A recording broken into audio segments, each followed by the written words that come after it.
This is Commissioner Bell. Today is Tuesday, March 5th, 2024, and we'll call this meeting to order at 8 a.m. As a reminder, our new call-in number is 971-254-3149, conference ID 866-914-607#. Before we get started, I'd like to remind everyone to mute your phones. You can do this by pressing star 6. Please unmute yourself when called to speak, again pressing star 6. Very important for all others to remain muted. Thank you. Before we get started, I'd like to say that today we're going to have something slightly unusual. The commissioners will consider a letter of concern to the Oregon Board of Forestry regarding the proposed habitat conservation plan, and we'll do that during commissioner updates. And just in case you're wondering, this is a noticed meeting of the Board of Commissioners, and we can take up business in this meeting, we just usually don't. So something a little out of order today, and we'll Commissioner Scar will explain more when we get to that part of the meeting. So let's jump right in with Eric Swanson from Advent South Tillamook. Good morning. Hey, good morning, Commissioner. We have 16 patients in the hospital today. We have 6 surgery cases scheduled, and our ambulance crews did 4 911 transports yesterday, 2 transfers, and no transports home. Across Oregon this morning, there's 69 patients boarding in emergency departments. That's 1 more than yesterday. And you'll notice that number is a lot lower than we've been reporting, which is a very good thing. Back on January 18th, we were up to 266 patients boarding. So getting down to 69 when I saw that this morning, that was very encouraging. There's still 399 patients who are discharge delays. That's they can't find a place to place the patient, but they're ready to be discharged from the hospital. That's 6 less than yesterday. So those numbers are moving in the right direction.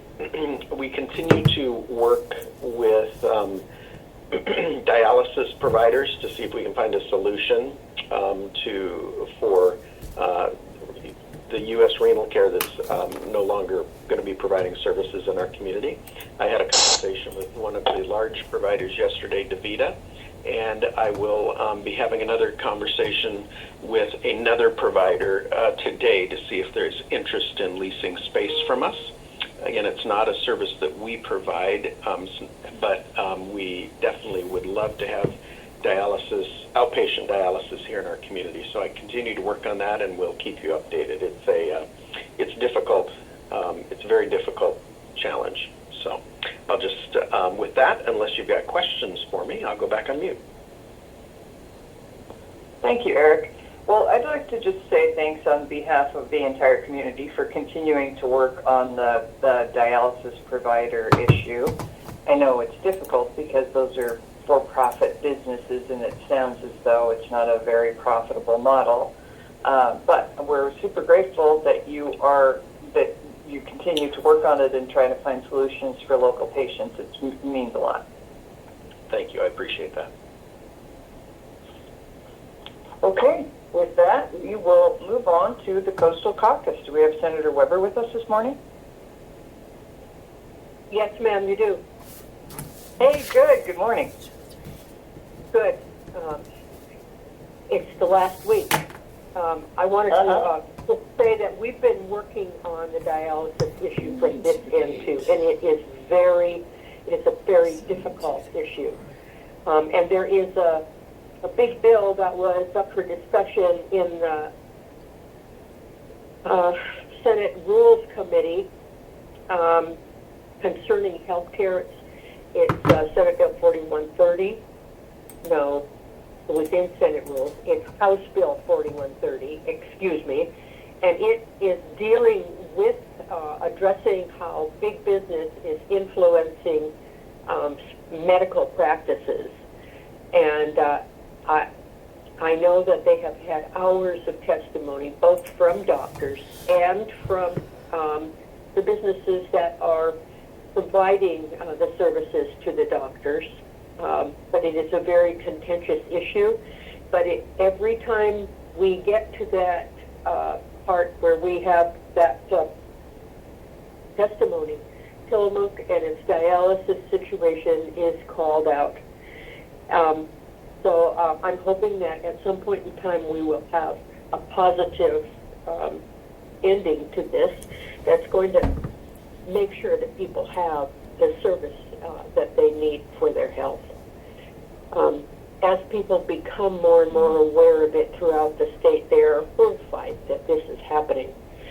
And they're hoping that it will be a positive result in the end.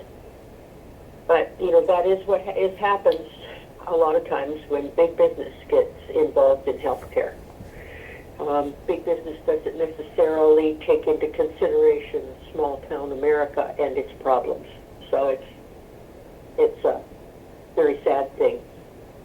On another note, Oregon dairy farmers are in Salem this week having their convention. We had committee last night, and so I wasn't able to go and participate in the activities, but they're going to be there most of the week. They have a full schedule of work to do, and I really want to thank Clara Blazer, especially for her ambassadorship and all that she has done for Oregon dairy farmers in this past year, and wish Madison Grimes well also. They truly are the ambassadors for Tillamook and for the dairy industry, and so I want to thank them and wish them well. We've had several floor sessions. Yesterday, our Blue Pages, which is a listing of all the bills that we have to address, was 20 pages long, and we only got through 13 of them, and there's no heat on the floor. And so it's kind of funny to look out over us because everybody is in a coat and gloves and wrapped up in a blanket because it's so cold in there where we have to sit. Yesterday we also honored Kenny Lyston, and he was one of my priority bills this time. He was a 20-year-old young man who was killed in Iraq by an IED, and there's going to be, he was honored on the floor of the Senate, and there is going to be a roadside sign erected near Camp Brylea to memorialize his life. That's where he started his military career. It was 20 years ago now, just about, that he passed away. But when they came to the committee to give the reasons why he should be memorialized, it was very moving. The kind and wonderful young man he was, and the plans he had for the future that will never be realized. So that was a good thing that happened yesterday. And that 4002 passed out of the House, and it came to the Senate, and after several hours of debate, it also passed out of the Senate. And you will remember that 4002 is the bill that is going to hopefully turn around the damage that 110 has done to our state. And maybe we will see some resolution to the drug crisis. We now just have to hope for the governor signing it, and I think that it should, if she does, take effect on the 1st of September. This being the last week of the session, this is Money Week, and so we find out what we will be able to bring home to our district going forward. I'm still hoping for my Highway 30 bill, but I'm not seeing it moving it forward. It does have a fiscal, which means it's going to cost money, and ODOT feels that it will cost about $400,000 to do a study on Highway 30. So I'm still hopeful. I'll hold out till the very end, but at this point in time, I'm not seeing that it's moving forward. The Rules Committee in the Senate has also been working hard. Like I said yesterday, they were addressing that the bill concerning the role of business in healthcare, and that's 4130. I encourage you to look up these bills on OLIS, and especially look up the amendments, because on 4130 passed out of committee with what they call a dash, and it's a dash 15. That means it's the 15th amendment that was submitted to the bill, and so you can learn a lot from that. Also, as a result of that decision, there was something that was, if there are two people that I can't log vote in. no I'm from the afraid same I got party hacked. on a bill such as that, or an amendment such as that, something called a minority report can be filed, and it will basically say there's another amendment that could do a better job, and we need to reconsider it. And so hopefully, since there is a minority report called for on this bill, maybe there will be even more clarity going forward on how it will impact the public and how it will be put into use.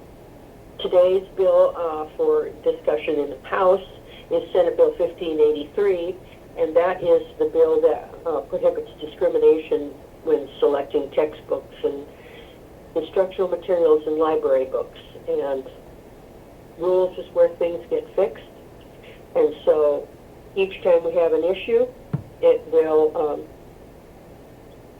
come forward in rules and have a lot of discussion. So know that the things that we're doing here are, because of the number of people that they impact, there is a lot of discussion and debate going on those things. And you know that the time change issue went to rules and came back and it passed, but it will only go into effect if California and Washington are also participants in this. And then there's the drop dead date on the bill of 2034. So we'll see what happens with whether or not we go back to standard time or whether we continue on the same track that we are on. I have not been a fan of the weather. As a result, I wasn't able to come home this weekend. Sure. I just didn't want to risk that road, and I think it was a good decision. And then I will say that our sine die, our final date, is the 10th. However, plans are afoot to maybe end it on Friday night instead, but we'll see, because it's going to mean, like I told you, we had 20 pages of bills that we had to address yesterday. We only got to 13. There will be more of them today. And so hopefully we can get through all of them and get to the budget bills and the Christmas tree bills and the money bills at the end and be able to end early, hopefully. So that's my report. Hope all's well, and I want to thank you for the opportunity to be able to do this. And don't be shy. Go to OLAS, find out what's happening and how these bills are going to be impacting your lives. So thank you. Thank you, Senator. You know, I just want to say we're so grateful to you for taking the time to do this, especially during the short session, because it's been invaluable to our community. It is invaluable to our community to hear from you in real time about what's going on there. So thank you. And one more thing I really want to add is I really appreciate your going forward with a letter on the HCP. There is a lot of discussion on that in the building right now also. And the 7th is the date that we now think that it will be voted on. And I don't know if you looked at my Facebook page, my personal Facebook page. There is a list of all of the small districts and the school districts and the counties and the cities that are going to be affected by this 70-year plan that is going forward. So I look at it. It's I don't even think the list is complete, but it's going to be very impactful to our state. So we'll see what happens on the 7th. If we are committed to 70 years of less timber harvest in our state forests. Thank you. Yeah, thank you. 70 years, I agree, 70 years is wild. Who would make a 70-year plan for anything? It's outrageous. And thanks for mentioning your Facebook page. I have not looked at it. I will. I encourage the listeners to do so also. I did, however, read your newsletter last night, and I found it very informative, so thank you for that. Oh, thank you. I think it's really important that you know what's going on so that you can be involved. And if you have opinions about things that I'm doing, you know, it never hurts. So let me know. Terrific. Do we have any questions for Senator Weber? If not, I will check and see if Representative Javdi is with us.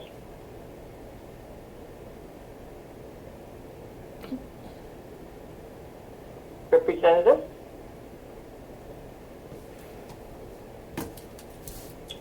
Well, we can come back, and if he's able to join us later, we'll come back and say thank you so much again, Senator Weber, and we'll move on to the Tillamook County Community Health Centers. Yes, good morning, Commissioners. Good morning, Tillamook County. Ed Colson here with the Health Department. Good morning. Good morning. So our clinic will follow our county office's 2-hour delay, and we're going to open up at 10 a.m. We'll update the public and patients as soon as possible if that changes as the day goes on. And we thank you all for your patience and hope everyone stays safe and warm out there. March is National Nutrition Month, so please follow some great recipes and ideas for eating well on our Tillamook County Wellness Eat Well page. And lastly, March is also Colorectal Cancer Awareness Month. The U.S. Preventative Services Task Force recommends that adults ages 45 through 75 be screened for colorectal cancer. To learn more about that and to schedule that, please contact your PCP or our primary care provider, or you can call our office at 503-842-3900 to schedule an appointment. And that is our report from the Health Department this morning. Thank you, Ed. And thanks for mentioning Colorectal Health Awareness Month. I was thinking recently in the last couple of days about a friend of mine, Leanne Neal, who lots of people who are listening probably knew and loved Leanne because she grew up here and she started the Tillamook County Pioneer. She worked at the Headlight Herald. I met her there, and she's a fabulously talented writer. And she's very much missed still, one of those people who left a hole in the community when she passed. And she passed of colorectal cancer young. She was young. And what I remember about it is that she was talking to me about having pain and discomfort in her belly and not knowing what it was, and thinking maybe she was using too much ibuprofen, or, you know, she just didn't know what was wrong. And I, at least once, maybe more than once, encouraged her, hey, you should go to the doctor for that. And she said, yeah, you know, I'm going to change my diet. And then by the time they found it, it was advanced. And so I continue to miss Leanne, and you know, I think hers is one of many stories of people who ignored the symptoms early, and then when it was found out, it was late. And you know, none of us want to think there's something wrong with us. So prevention is really key. Like just go get it checked out, and that prevention saves lives. So thank you.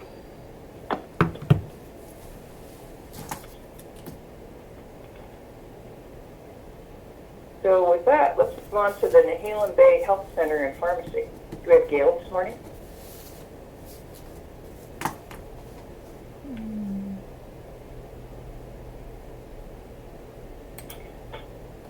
If not, how about the Tillamook Family Counseling Center?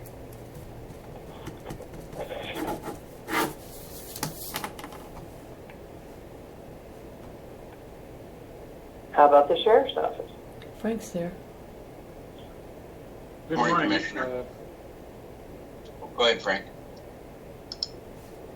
Good morning. I'm sorry. I just had a little difficulty getting on the unmuting there. This is Frank Hanna Williams, Tillamook Family Counseling Center, Behavioral Health Services for Tillamook County residents. I don't have too much of an update this morning, but I do want to mention our parenting series, which is the Active Parenting. And last night was the first session, the first of the 3 sessions. And if you are interested at all in participating in a process around supports related to parenting, primarily between ages 5 and 12, so you could give us a call, 503-842-8201. There will be the 3 weeks of the sessions, the 4th, the 11th, and the 18th. And last night was the initial one. And so I'm just mentioning that. And also, if you have concerns, questions about services and appointments, you can reach us at 503-842-8201. And I'll take any questions if anyone has any. Does anyone have questions for Frank? If not, let's move on to the Sheriff's Office. Did I hear Under Sheriff Kelly? Nope, you're Josh. Yes, good morning, Commissioner. I'm standing in for the sheriff. Luckily, I don't have a whole lot to report this morning. It's been pleasantly quiet. People are driving slow. My travels this morning, it looks like the sun is hitting the roads. It is melting, but still be cautious, especially in the areas that don't get sun till right at noon. So other than that, just drive safe. Make sure you have good stopping distance. The roads are still a little slick, especially around blind corners. Thank you. Thank you. I appreciate it. Any questions for the Undersheriff? If not, we can move on to emergency management. Randy Thorpe. Good morning, Commissioner. Good morning. That is the sunshine that we are seeing, which is a very, very welcome after our last few days of extremely icy mornings. Good news is looking at the weather forecast, we should have that wonderful sunshine till at least Friday. And then, of course, we're going to get our rains moving back in on Friday. So anyway, we are going to have, widespread frost every morning, even though the sun is shining during the day. So again, if you're traveling before the sun's up and about, as Under Sheriff Kelly said, just slow down, be careful, give yourself plenty of stopping distance, and just drive defensively out there. So, and enjoy your sunshine for the next few days, and stay safe out there. And that's all I have for today. Thank you, Randy. Does anybody have questions for Randy? Commissioner Bell, this is Commissioner Scar. I don't have a question, but I wanted to just give a little bit of the thought behind county closure. We received an email yesterday with someone in the community who was just very upset that the county would consider closing offices or opening late due to just, a little bit of ice on the roads. And I had an opportunity to visit, not with this individual, but with someone else who echoed a similar thought. And I wanted to let people know that we don't make that decision lightly, that we look very carefully at the roads. We talk with our public works director, who is driving the roads in the morning very early. We talk with our emergency manager, and we have worked with our sheriff's department and other first responders over the long haul to say, when is it really dangerous for people out there, and how do we help keep the fewest people on the roads so that our sheriff's department and other first responders are not overwhelmed trying to help people in conditions that even our first responders struggle to get around in. So, when we close county offices, that does two things. One, it helps our own staff be safe, which is important to us. It also discourages others from being on the road because they cannot come and receive services at a county office at that time. And that's really our goal, is to help everyone stay safe out there, to help our first responders have a caseload or a response load that they can manage and generally keep everyone safe. So I know that from the outside looking in, you might come out of your own front door and think there's no problem here, but we are looking at the entire county. We are looking at the response, the capability we have to respond to accidents and emergencies, and we're making that decision based on data from all over the county and roads everywhere. So I just wanted to share that, and I don't know if you have anything, other commissioners, that you'd like to share around that, but it seems to be a bit of a question why we shut down, and I hope that knowing that it's a broader picture that we're looking at will help people understand. So thank you for giving me the time. Thank you, Commissioner. I appreciate you bringing it up. The three of us all received the same email that you're referring to, and I'm always glad when people share their thoughts with us, and I appreciate your response. I responded similarly, and I mentioned in my response that in other places where they have regular snow and ice events, I'm sure they have a different budget. They have a different system of preparation. You know, in Alaska, where there's ice all the time, I'm sure that the roads budget looks different. And so I was thinking about that. I was thinking, well, I will ask Chris Lady when he has a spare moment, which is almost never. Chris is the Director of Public Works. Because he came from Montana, I'll ask him, what would it actually cost for a county roads department like ours in a temperate climate to be prepared for ice events in the way that places that have more harsh winters are prepared? Because what I suspect is that we can't afford it. That kind of equipment, those kind of supplies are expensive, and the cost versus benefit ratio wouldn't play out. If, you know, I could be wrong, but I'm pretty sure. Because the expense to buy that equipment and buy those supplies to be totally prepared wouldn't balance out with how infrequently it happens here. But anyway, just as an exercise, I'll ask Chris Lady what he thinks it would cost us to be more prepared for ice events. And you know, those are the kinds of things, like, in addition to what you're saying, the stress on first responders, and of course we want everyone to be safe. Also, we don't have the equipment and supplies, and we can't afford them. And if we were to buy them, where would that money come from in our budget? It would probably come from paving. So those are my thoughts on that subject. Hey, did we have Bill Jablonski from ODOT with us this morning? Yes, good morning. I'm here today. Good morning. Good morning, Commissioner Bell, and thanks so much for the opportunity to call in every month. I really look forward to this. Bill Jablonski with the Oregon Department of Transportation. I'm the area manager here in Astoria. And I don't need to let the folks on this call know that we still are very much in winter season. We were definitely hit the end of last week and through the weekend with a pretty powerful storm that pretty much impacted the whole district from Columbia County, Tillamook, even Columbia County, and our neighbors in Western Washington County as well too. Just a reminder to folks, we had a number of spin-outs and folks really not being prepared either with chains and or traction devices on their vehicles. That would really help with our first responders and our law enforcement folks who have to respond to those call-outs. If you can kind of remember to be prepared during this time of year, things can sneak up on you with our inclement weather that we often can have. A couple of things I want to share with you from our district manager's side is a couple of culvert replacements coming up later this spring and early summer on 101 in Rockaway, and also on Oregon 202 at Alder Creek, which is at mile point 8.5, which we know to be kind of a flood area when we get the heavy downpours of rain. Pothole repairing is going on when we can. After we're done with the winter season, we'll be, of course, diligent about getting at those potholes.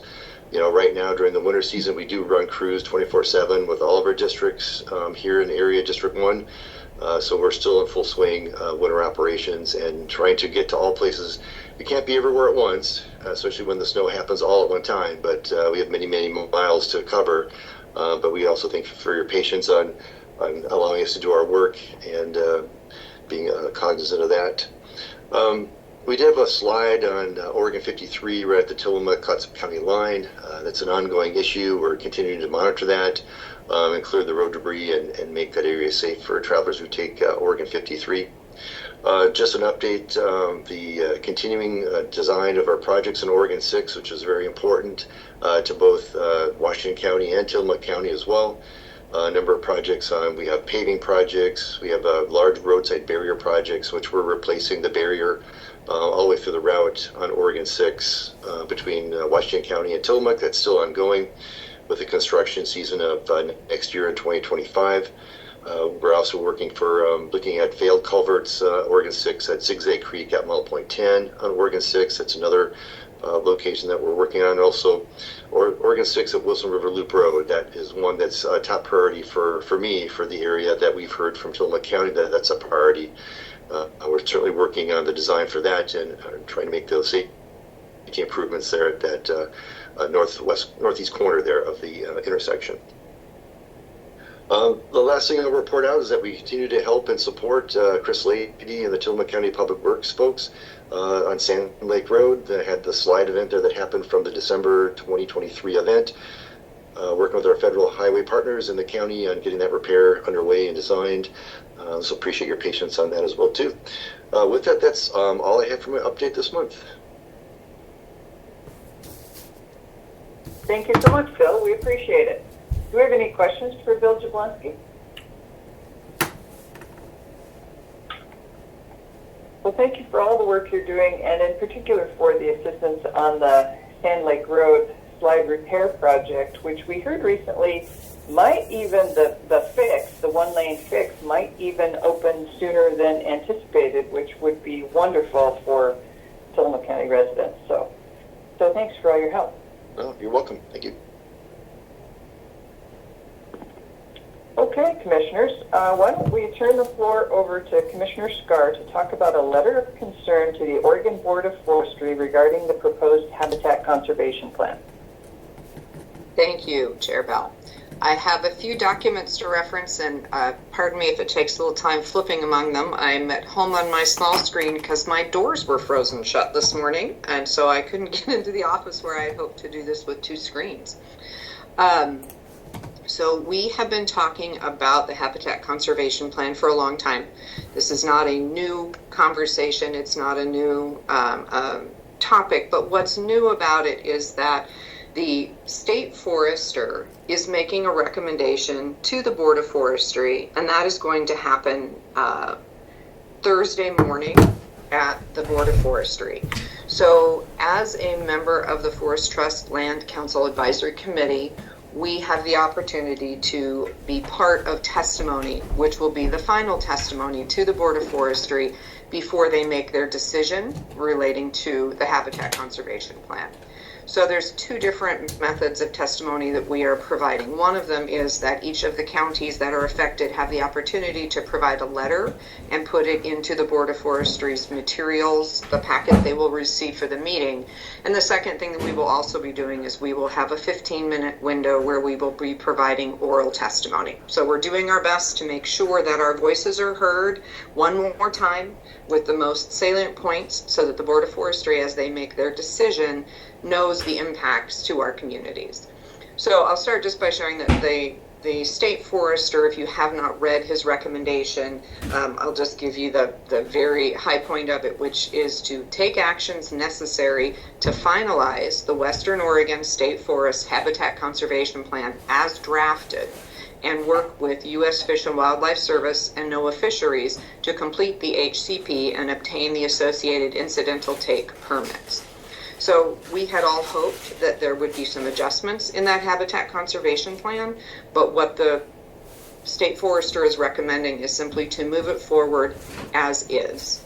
So we will be providing, as I said, both the written testimony, and then I will be a part of a group providing oral testimony. But what we want to talk about first today is the written testimony, because this would be a letter that would come from all three commissioners, which means that we need to approve it in a public meeting in order to have the signatures provided of all three commissioners. So what I would like to do, Commissioner, if it makes sense, is simply to read this letter as it's currently drafted and as it would be approved to go to the Board of Forestry. Please do. I was hoping you would. Yes, thank you. So this letter is addressed to Jim Kelly, the chair of the Oregon Board of Forestry. The subject, letter of concern regarding the proposed habitat conservation plan. Chair Kelly and members of the Oregon Board of Forestry. Tullamarine County is a trust land county that deeded 296,946 acres of our forests, nearly 40% of the entire state forest that exists today, to the state in a partnership for long-term management. We're very concerned with both the proposed draft habitat conservation plan as well as the state forester's recommendation. Both are before your board on Thursday, March 7th. Local governments and communities like ours have very low property tax rates and have been dependent upon the timber harvest revenues to fund vital county programs and services, as well as schools and special district operations. These harvests and resulting local timber products manufacturing also provide living wage, fully benefited jobs to support a vibrant economy.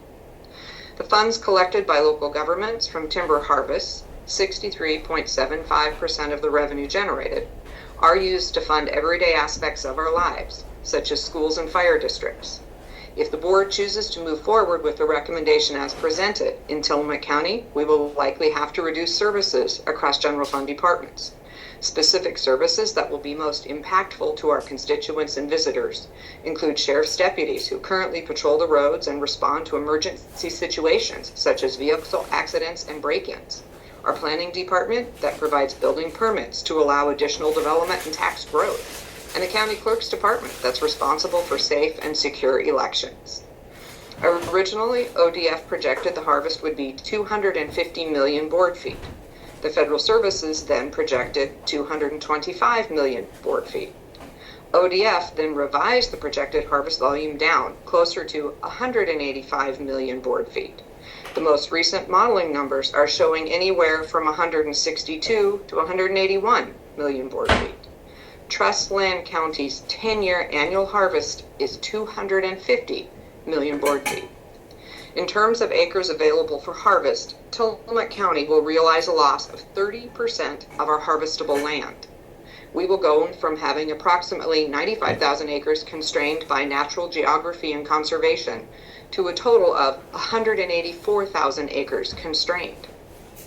This leaves us with only 38% of our lands available for harvest to support our communities, schools, and special districts. Make no mistake that this is not enough to support the needs of the people of Tillamook County. We believe in and support using good science to ensure the survival of ESA-listed species. We simply believe that this plan goes too far in setting aside land for owls and other species where changing science questions if just setting aside more land is equal to species survival. Let's slow down and confirm that this is the right HCP. We strongly urge the Board of Forestry to consider modifications to this HCP and delay adoption of this habitat conservation plan until all parties can find common ground.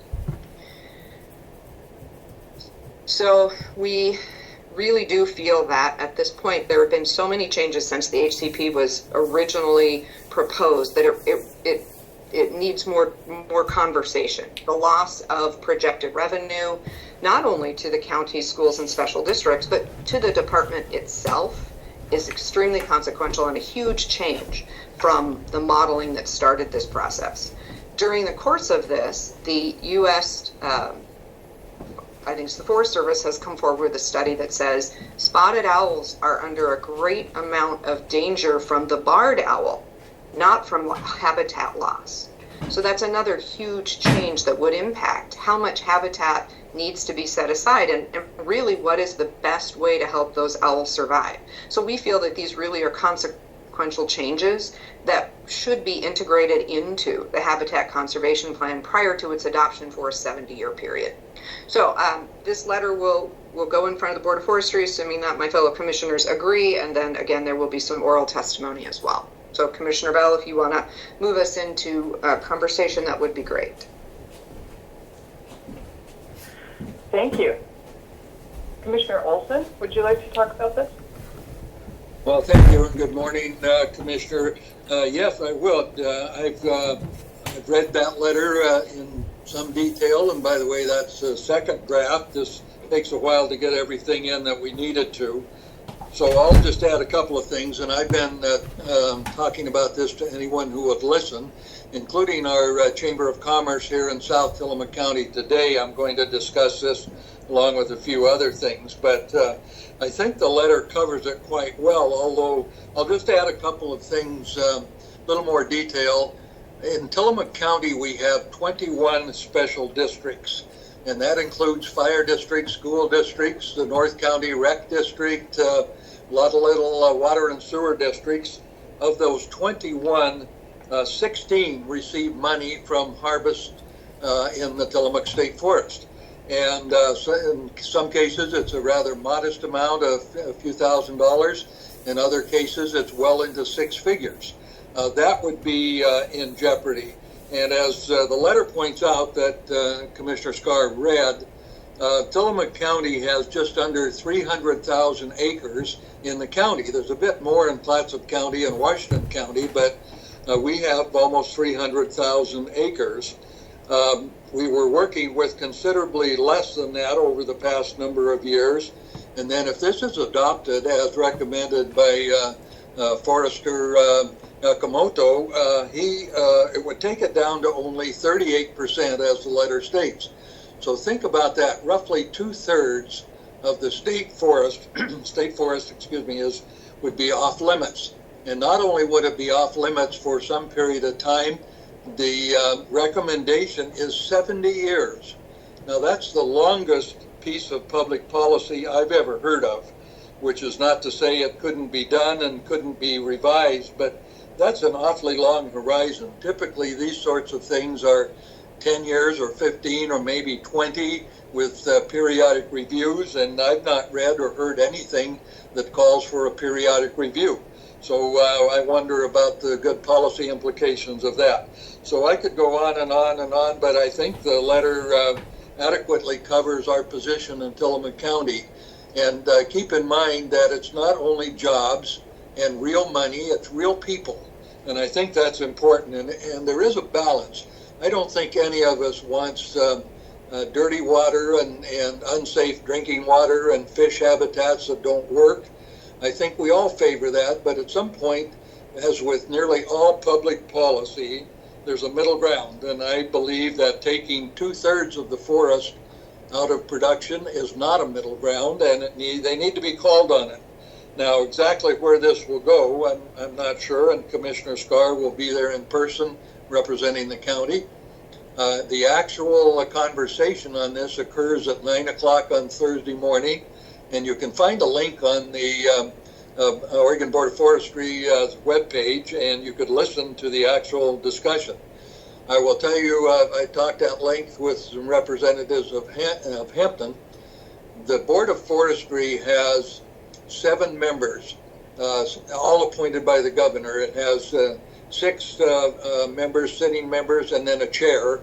And the way it's divided now, according to sources, is 3 of them very strongly support this plan. The other 3 maybe have a little more open mind, shall we say, where they're willing to hear conversation and entertain a discussion.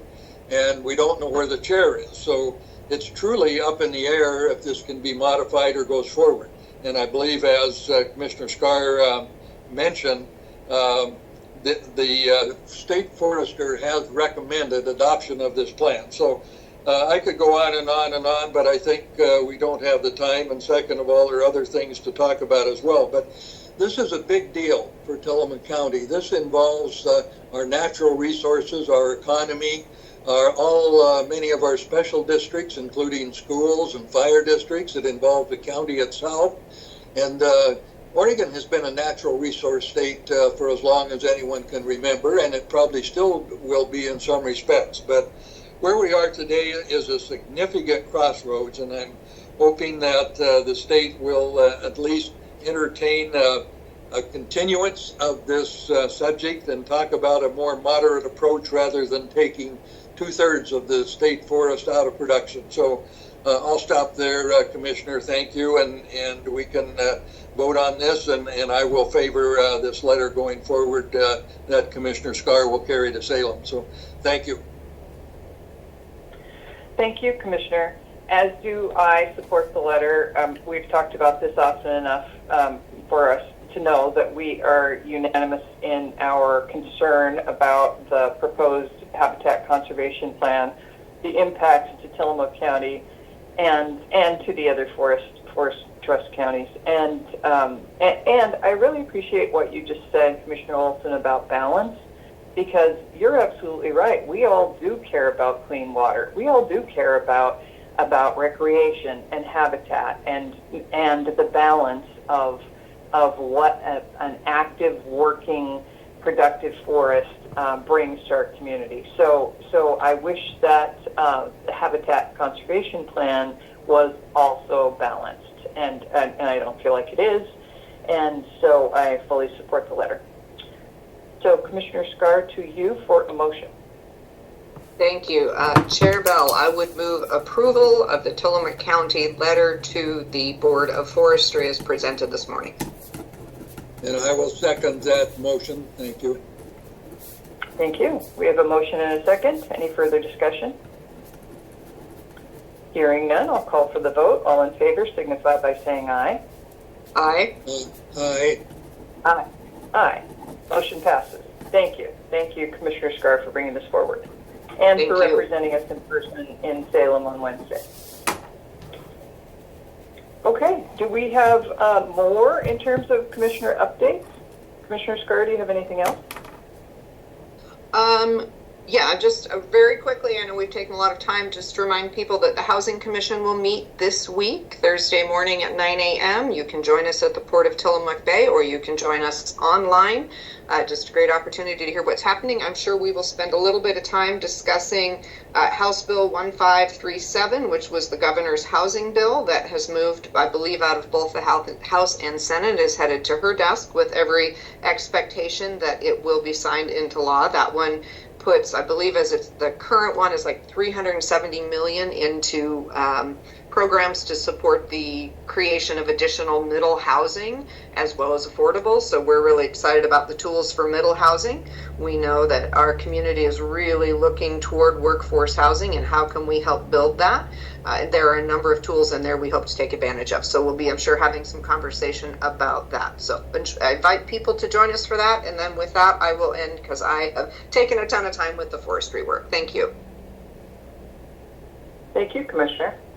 I was excited to see that the governor's bill passed, and will be eager to hear more about what it means for us, particularly if the cities have a new opportunity to expand their urban growth boundaries for housing. I think that's really exciting. Commissioner Olson. Thank you, Commissioner. Yes, I have a couple or three other things that I'll just quickly mention. Sand Lake Road was mentioned, and there's some good news there. It looks now with some certainty that it will be open as early as sometime next week. The construction has been on schedule, notwithstanding the horrible, ugly weather we've had here in recent weeks. So that's good news for South County and the people in Tierra del Mar, especially, who need to make about a 45-minute trip just to get their mail or some groceries in Pacific City. So that's very promising, and looks like it's almost a done deal. Second thing, the recreational immunity bill, I want to do a quick update on that. That's the one that would relieve landowners of liability if someone has an accident when crossing that organization's property, like cities, counties, or even private parties. There is a temporary fix in place that would go for about 18 months so that the longer session of the legislature could take it up next year. That has moved from the Senate Judiciary over to the House Committee on Judiciary, and I believe it's out of the House now with the due pass recommendation to go to the full Senate and House and then on to the governor. So that's looking positive that we will have a fix on that out of this particular legislative session. So that's a good thing. I attended the Nescoan Citizens Advisory Committee last weekend and online, but for a while I thought I had tuned into a rerun of the Nuremberg trials or something like that, but as it turned out, It was a group of very engaged, educated citizens talking about the structure of their advisory committee, and I was pleased to see such heavily, so many interested parties. They simply step up in that community and say, the county's asked us to do this, they're developing new bylaws, and boy, if there's ever a grassroots effort, it's happening right there in our community of Nescoin in South County.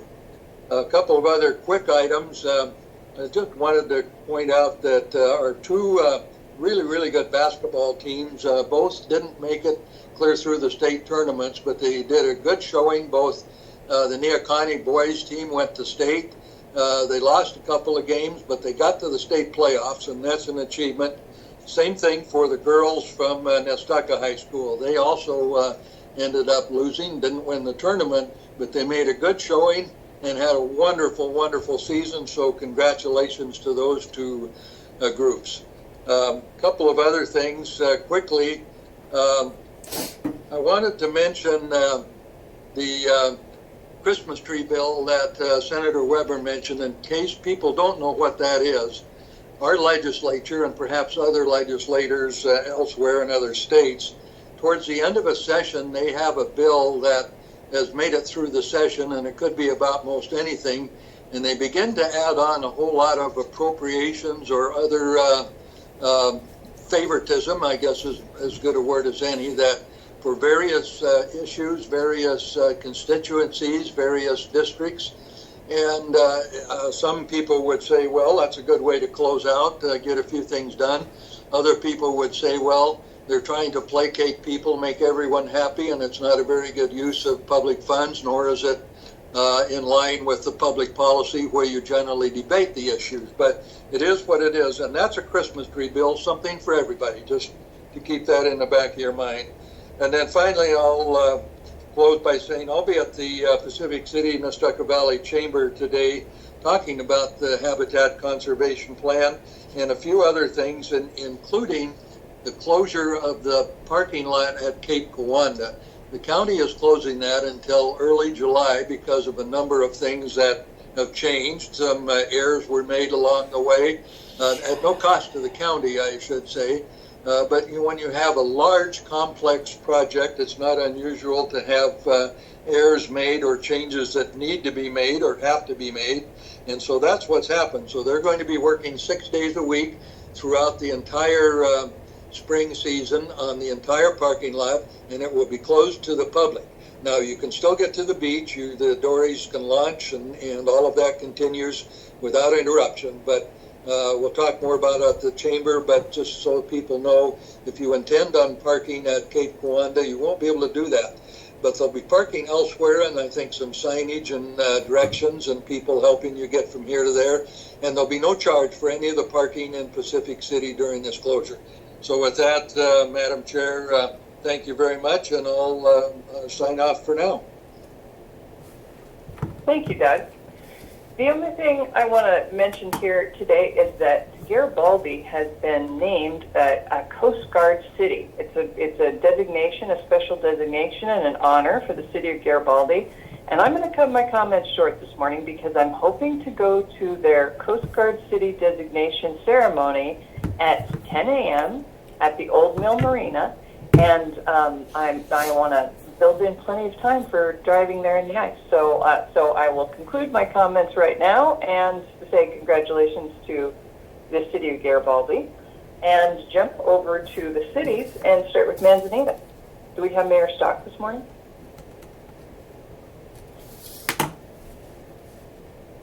Or anyone from Manzanita?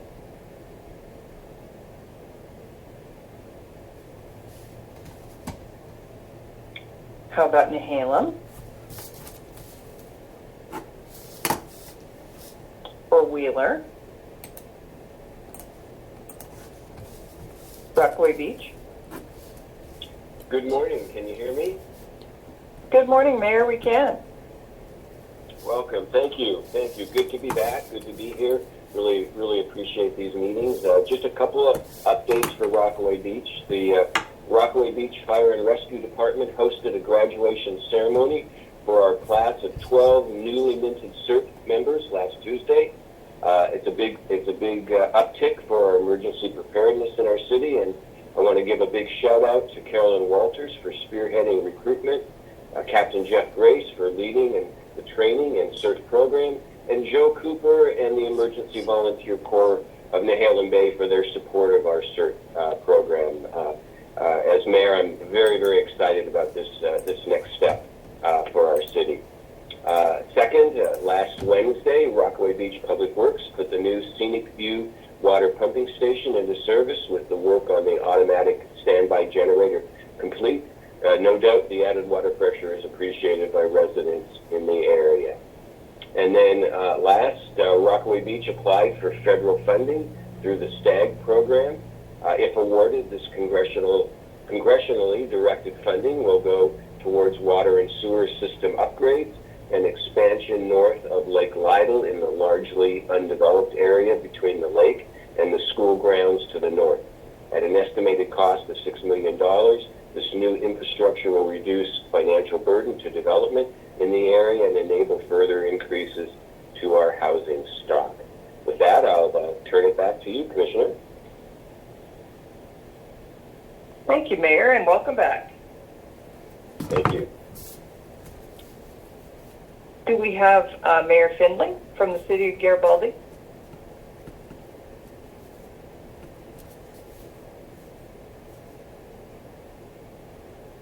How about Bay City? Good morning. Can you hear? Good morning, yes. I am here this morning. Can you hear me, Commissioner?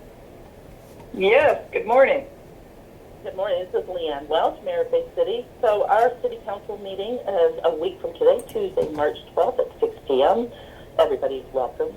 We also have our new sewer lift station in operation that was funded in part by the American Rescue Plan, ARPA. And in addition to that, we opened up a new RV dump station for $10. It's located at Highway 101 and Hayes Oyster. So as you're traveling up and down the coast and you need to use a dump station, that'd be great. Our city manager, David McCall, and I attended an open house for a new Habitat for Humanity house on Sunday. So we want to welcome our new family to Bay City, and Habitat did a fabulous job on this house. I want to thank what they do for our community.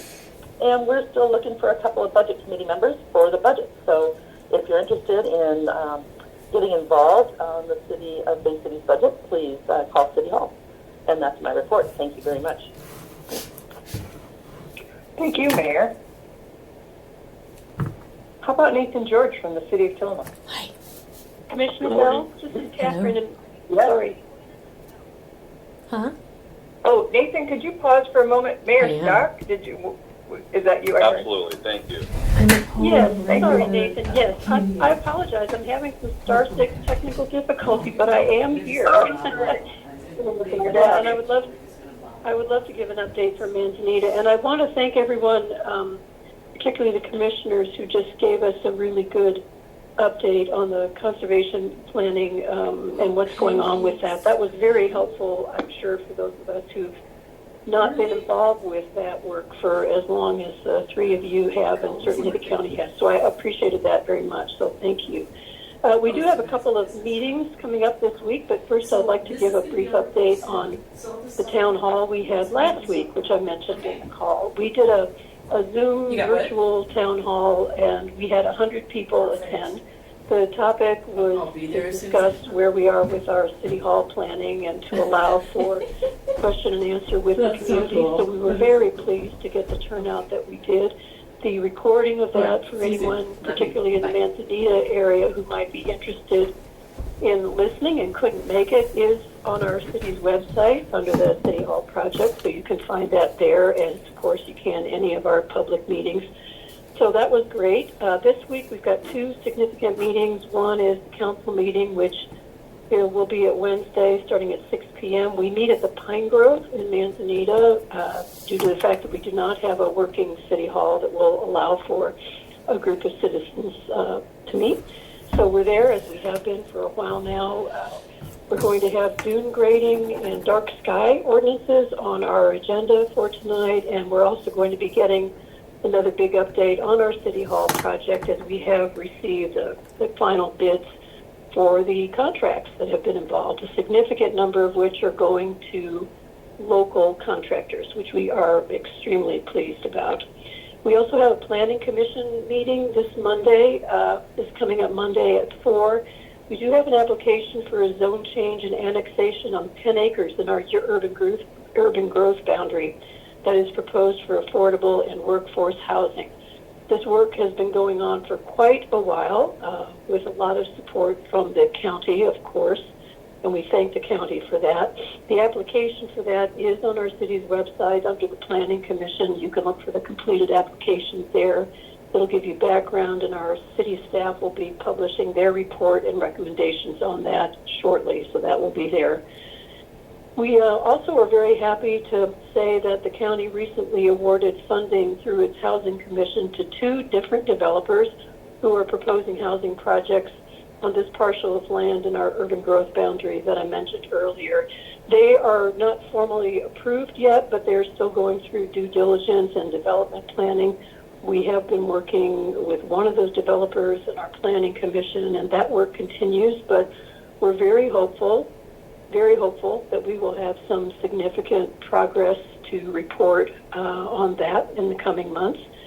And finally, for anyone on the call or listening who might be interested in becoming an operations manager for Public Works in Manzanita, that position is open. We've got a great team who do great work up here in the city, and the folks are very proud of those folks. So if you'd be interested in joining that team or learning more about it, please contact our Public Works Director. And that's it from Manzanita, and thank you very much. Thank you, Mayor. I appreciate your report, and sorry you were having trouble with star 6. Let's go over to Nathan George now in the city of Tillamook. Good morning, Commissioner. You hear me okay? Good morning, we can. Good morning. I never passed the opportunity to have more time to prepare, so thank you. I enjoy being at the end of the call, so I get lots of time. The city is on a 2-hour delay this morning and plans to open at 9:30 a.m.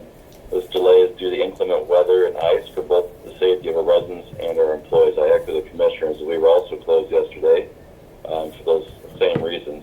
And if I may, I'll just share really briefly, even though I'm from the Pacific Northwest and I returned a few years ago, for those many decades in between, I've lived in Nebraska, spent 11 years in Indiana. I lived in Pennsylvania, up in the middle where it's a lot of snow. Virginia has quite a bit of snow, et cetera, et cetera. And I can tell you there's some significant difference between the Northwest snow and from other areas. One difference is we don't use de-icer, we don't use salt for de-icing, which is a significant tool if you're able to use it. However, we also have an issue in the Northwest where we have a lot of humidity. When it actually snows or ices, it gets a significant amount of ice, which is much more dangerous to drive on. When you're in the Midwest and you're driving on snow, it's much easier because it's not slick underneath. It's a significant difference, so I just wanted to add those perspectives. In the police department, our executive assistant, Lacey Larson, Lieutenant Trox, will attend a county-wide communication network meeting. This was a well-attended meeting with excellent representation from North to South County.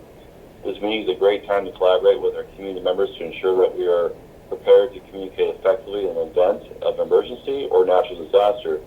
We would like to thank the Tillamook People's Utility District for hosting this meeting. Lieutenant Trox will attend a meeting at the hospital representing law enforcement regarding response to the hospital in an emergency situation. There was a great discussion between all participants. These relationships are priceless and appreciated greatly.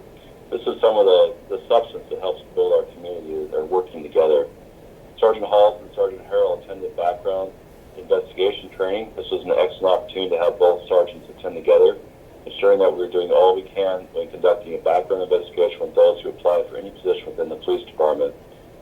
City Manager George, myself, our Assistant City Manager Jamie Christensen, and Lieutenant Trox will attend the City County Insurance Services annual conference and meeting last week. This was an excellent opportunity for professional development and furthering education in our specific field.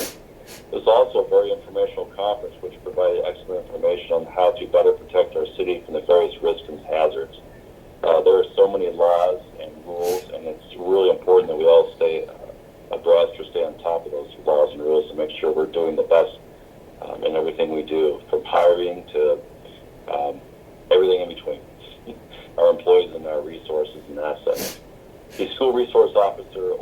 attended a planning meeting for the Every 15 Minutes program that will be occurring this spring at the Tillamook High School. We'd like to thank SRO Officer Olson for representing us well and working so hard to keep our youth safe day in and day out. Lieutenant Troxel and City Manager George have been working on ensuring that we are on track to obtain a state accreditation for the police department. We're happy to report we are on right where we should be and moving through this forward in this process in the appropriate time necessary. For your information, we also learned at the CIS conference last week that the risk management team that oversees law enforcement, or CIS, looks very highly upon departments that are credentialed as it shows they are meeting or exceeding good standards and practices. They basically said if we have accredited departments, they are not as concerned and they'll focus more on the non-accredited because they know accreditation is such high standards that we're meeting those, we're exceeding those. Lieutenant Trox was on the Tillamook Today show sharing all the good work the Tillamook Police Department is doing. Tillamook Today is another avenue for connecting with our community, and we want to thank Lisa Griner, the host of the show, and the KTIO for their continued support of the police department. In the Public Works Department, as the temperatures drop, our dedicated team is actively engaged in de-icing the roads to ensure the safety of motorists and pedestrians. In light of the chilly conditions, we urge everyone to extend a helping hand to elderly family members, neighbors, or friends checking on their well-being during this cold spell. The cold weather poses a higher risk for the elderly as they may be more susceptible to reduction in body temperature. Hypothermia, a serious condition resulting from excessively low body temperature, can occur not only outdoors but also indoors when exposed to low temperatures. We encourage everyone to be vigilant and to take preventive measures to stay warm both inside and outside. Your care and consideration can make a significant difference to the well-being of our community members, especially those who may be vulnerable to the cold. And we want to thank you for your cooperation in fostering a community that looks out for one another during challenging weather conditions, so please stay warm and safe. Just a reminder, which I will continue for the next several months, during the 1970s, residents have been responsible for maintaining their private sewer ladder lines and to fix them when problems occur. Fortunately for our communities, Tillamook City Council has recently changed the compliance timeline from what it was originally 60 days to now 360 days, which is 1 year, with possible from 2 months to 1 year, with possible extensions available for qualifying residents up to an additional 6 months after that 1 year. Currently, the city has severe rainwater issues coming into the city's treatment plant, wastewater treatment plant. 50 to 70% of this issue is on the private side of the city system. Ordinance violation notices are slowly going out to residents who have failed sewer laterals. The city will be working on this a little bit of time. And again, our concern is we're not out there to try to cite people. What we're trying to do is get people to comply so that we have a better and robust system so that we can save costs for everyone. As I've reported before, the city spends an extra $1.3 to $4 million a year just treating rainwater, which we shouldn't be treating, and the residents should not be paying for. Additionally, the city would like to encourage and remind citizens of the Service Line Warranties of America warranty available through HomeServe. This very low-cost insurance can help provide financial assistance when fixing sewer laterals and even your water line going to your home. More information about this policy is available at City Hall or online at their website, which is slwfa.com. Also, we are getting ready to launch. We were going to launch a new website yesterday, and due to weather, it didn't work. But we will have that up soon. And also, we will have a resource spot on our website that will give everyone information on where they can go to get different types of loans or information on how to pursue ways to help fix their water lines. One of those includes the USDA rural,